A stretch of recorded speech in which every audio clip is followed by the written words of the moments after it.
What's up, everybody? It's your girl Kimberly Janelle, your favorite tax nerd. Y'all like my shirt? Love my shirt. Favorite tax nerd, tax strategist, CEO of the Entrepreneurs Business Club. I am digging deep into this amazing book that I purchased, 475 Tax Deductions of Businesses and Self-Employed Individuals. And what I want to talk to you today is about what the IRS considers. There are four criteria for every expense that is incurred in the business. There are four things that the IRS looks for in order to deem the expense appropriate. Okay. First of all, it must be incurred in connection with your trade, business, or profession. Right? Kind of makes sense. The expenses must be ordinary. The expenses must be necessary, and the expenses must not be lavish or extravagant under the circumstances. So let's talk about all four of those, okay? The expenses must be incurred in connection with your trade or business. So here's the thing. You have to have a business, or you have to have the intention to start a business in order to have expenses to then write off, right? There's a very fine line between incurring expenses for an idea versus incurring expenses for a business that is in the startup process. I'm sure most times when we see rules that have come from the IRS or things that have been put into place, it is usually because it just takes one person, right? One person to really ruin a good thing, for then there to be rules to put in place. So if you have a business, you have a business idea, of course there are some times where you have to do some research, you have to invest some money, you have to pay for some things in order to get the business into fruition, for it to become a business, right? Before you actually get started. That will be included in your startup costs. No big deal. But for the person who has an idea of something that would be kind of dope, and they start spending money to get this business started, and then the business never actually kicks off, that would be a problem for the IRS, okay? So the expenses have to be incurred in the business, the trade, or profession. Make sense? Okay. Rule number 2 is that the expenses must be ordinary.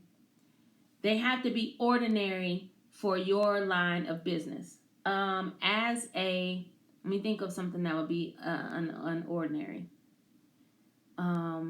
Okay, here's a good one. In addition to doing taxes, tax strategies, that sort of thing, right? I also am an actor and a model.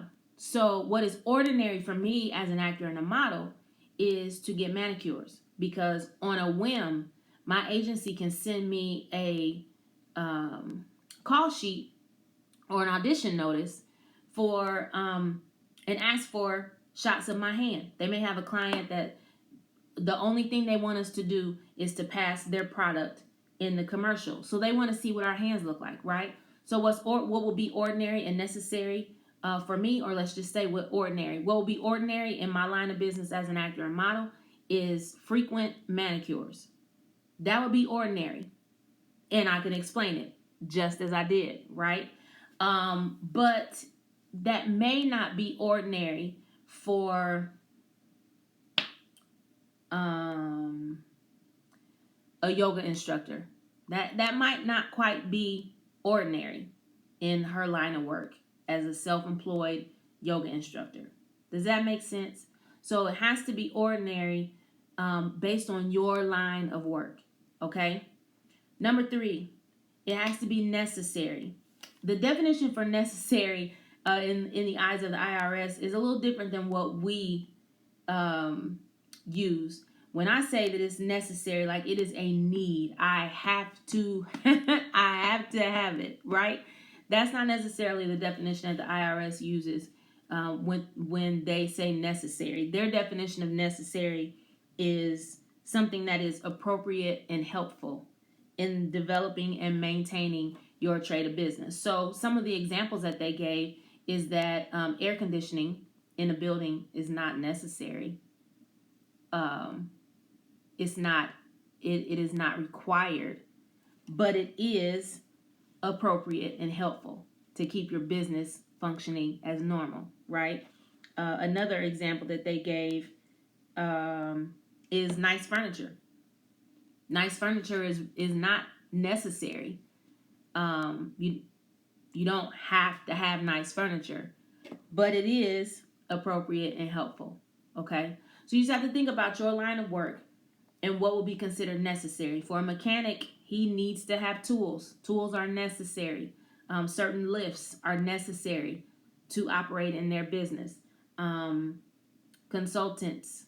Some of your lines of business are a little tricky because there are niches within certain industries that you may want to set yourself apart from all the other consultants or all the other coaches or whatever. And so there is an aspect that does allow for brand identity.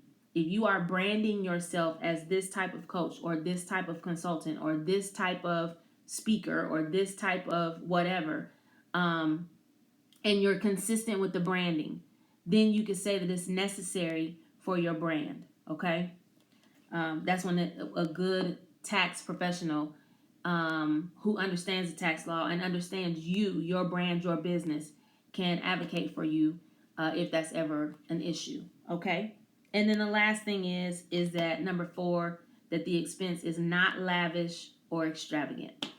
Now, the funny thing is that the IRS code says that it can't be lavish or extravagant, and they have been very favorable when it comes to these 4 rules. So I would just say to you, as far as lavish and extravagant is concerned, if you think it's doing too much, it's probably doing too much.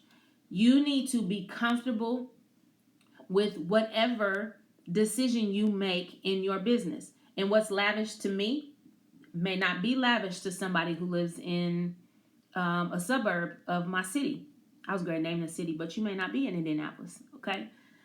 Think about the outskirts of your city. There are people who live in super nice neighborhoods who find nothing wrong with paying $100 for lunch, or don't mind paying $80 for a shirt. I necessarily wouldn't do that. That's extravagant to me in certain instances. But there are other people who are like, oh, this is $80. That's a great price. So whatever is comfortable for you, whatever feels lavish or extravagant to you, you're going to have a hard time selling that to an IRS auditor that it's not lavish and extravagant. So this is really about what your comfort zone is.